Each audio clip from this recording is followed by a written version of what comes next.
A warm welcome to this talk. We're going to be hearing about an 80-year-old woman who was asked about a do not resuscitate order for her son in his 40s.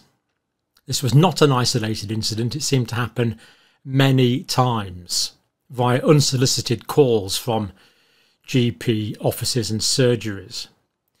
And we're also going to hear about, from the sounds of the report, that there was a healthcare intervention that was only carried out on a young man after advocacy from Down's Syndrome Scotland, because these people have Down syndrome and we're going to give evidence that they are being discriminated against.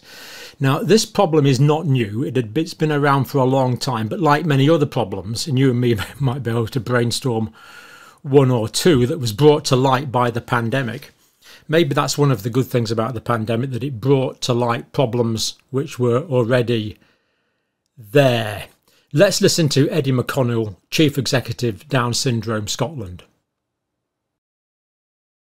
This is an issue that has existed for our community long before pandemic came along, but it amplified. It was amplified. We were shocked to discover how quickly it came to the surface and how prevalent it was in the pandemic. So we've always known it's there, but we were quite shocked.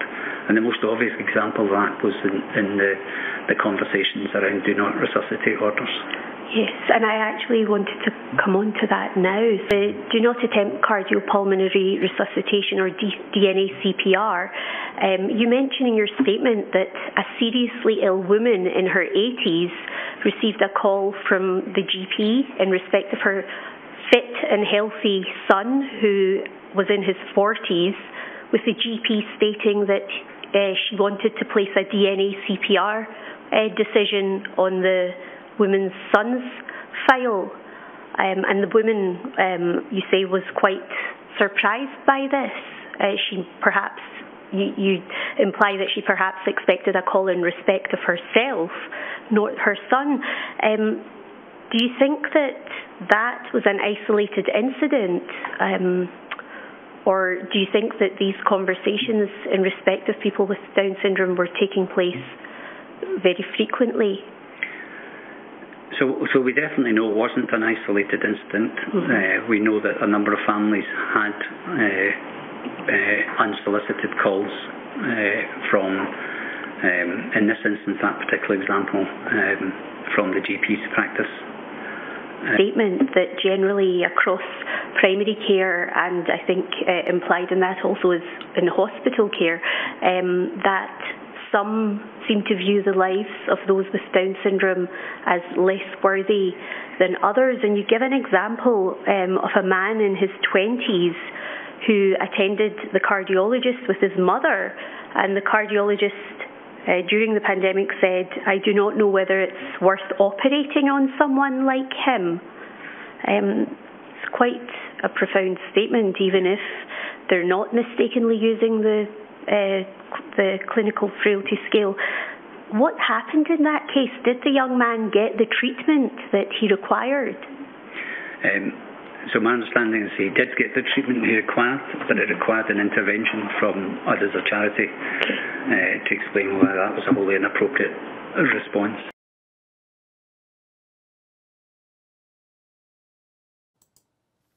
And thanks to Dave, independent researcher, who's putting some of these things together for us from the excellent Scottish 19 COVID inquiry.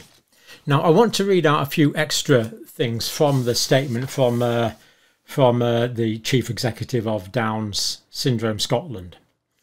Our experience is that still we have what we call diagnostic overshadowing. The diagnosis of Down syndrome and other syndromes seem to overshadow everything else in healthcare.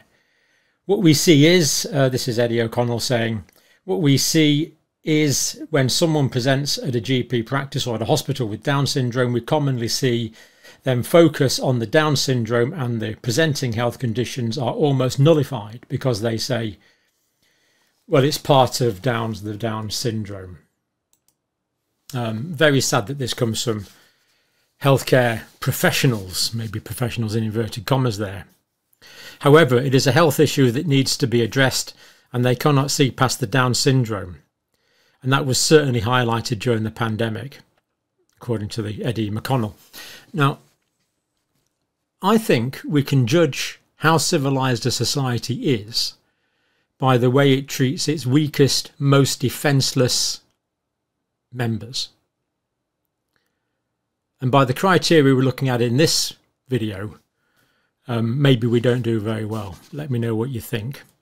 Eddie McConnell goes on in his statement.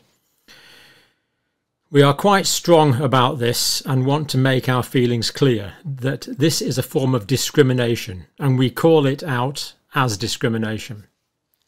I think it's fair to say that the frailty scale issue and the access to equal healthcare issues existed before the pandemic. It was just escalated in the pandemic. We had an incident not long after the pandemic where a gentleman went for a heart appointment, a cardiac appointment, and the specialist, this is presumably a consultant medical practitioner, in the treatment room, turned around to the young man's mother. The man was in his 20s and she said, presumably this is the consultant, I don't know whether it's worth operating on somebody like him. Direct quote, somebody like him. This is presumably a medical consultant. Somebody like him. Eddie McConnell goes on, those are the words that came out, and that was the mindset, that his life is less worthy because he's got Down syndrome to undergo heart treatment. Now, a few years ago, there was a case in court. It was 2021, 2022. There was a woman called Heidi Krauter, argued that the law was discriminatory and stigmatised disabled people. And I'm just going to read out some of the... this is from The Guardian. Woman with Down syndrome loses court of appeal abortion law case. Heidi Krauter, who brought the case alongside Marie Lee Wilson, whose son Aidan also has Down syndrome, has argued that allowing pregnancy terminations up to birth, if the fetus has the condition, is discriminatory. So as I understand it, this is still the British law. Terminations up to the point of birth are allowed if the fetus child has Down's syndrome. The condition is discriminatory and stigmatises disabled people. But in a ruling on Friday, 3 senior judges dismissed the appeal and said that the abortion laws were for Parliament to decide. Let's listen to Heidi now in her report talking about this. That judgment is delivered. I'm really upset not to win, but the fight is not over. The judges might not think it discriminates against me. The government might not think You're okay. It discriminates. it discriminates against me. But I'm telling you that I do feel discriminated against. And the verdict doesn't change how I and thousands in the Down syndrome community feel. We face discrimination every day in schools, in the workplace, and in the society. Thanks to the verdict, the judges have upheld discrimination in the womb too. This is a very sad day, but I will keep on fighting. Now, I just want to clarify what I understood Heidi to be saying there. She was upset not to win. The judges might not think it discriminates against me. The government might not think it discriminates against me. But I'm telling you, I do feel discriminated against. You know, if you start saying that one group of people are less valuable than another group of people, where does that end? I think we know where that ends. It's not a place we want to be. Heidi, but I'm telling you, I do feel discriminated against. The verdict does not change how thousands in the community feel. We face discrimination every day in school, in the workplace, and in society. Thanks to the verdict, the judges have upheld discrimination in the womb too, in Heidi's view. This is a very sad day, but I will keep on fighting. Now, This case did get to the British Parliament again, and I'm just going to read from a report from the BBC here, actually. It's entitled, Rishi Sunak declines to back MP's Down syndrome abortion law change. A call for the government to back a move to outlaw the abortion after 24 weeks of fetuses diagnosed with Down syndrome has been rejected. Currently, pregnancies involving fetuses with Down syndrome can be terminated up to the point of birth. So, this case was actually brought by Sir Dr. Liam Fox, a medical doctor.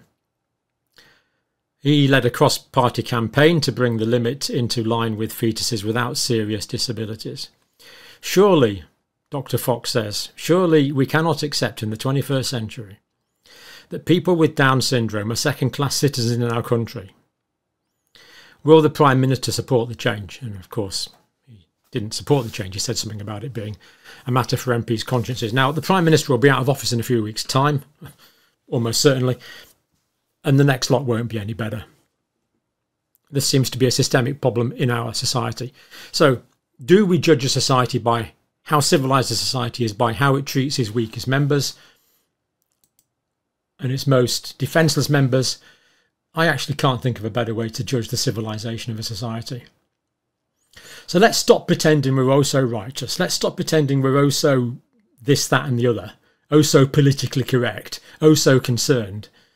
And admit that we're barbarians.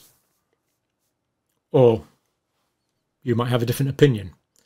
Let me know.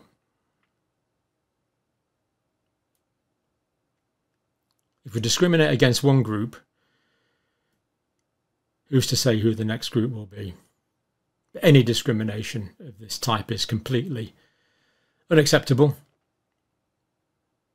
And yet that is the situation we find ourselves in. Clear, unequivocal, in my view, discrimination against a group of lovely, beautiful, innocent people. I've worked with many Down syndrome people. I've had Down syndrome friends. And they've increased the quality of my life. And have intrinsic value. Thank you for watching.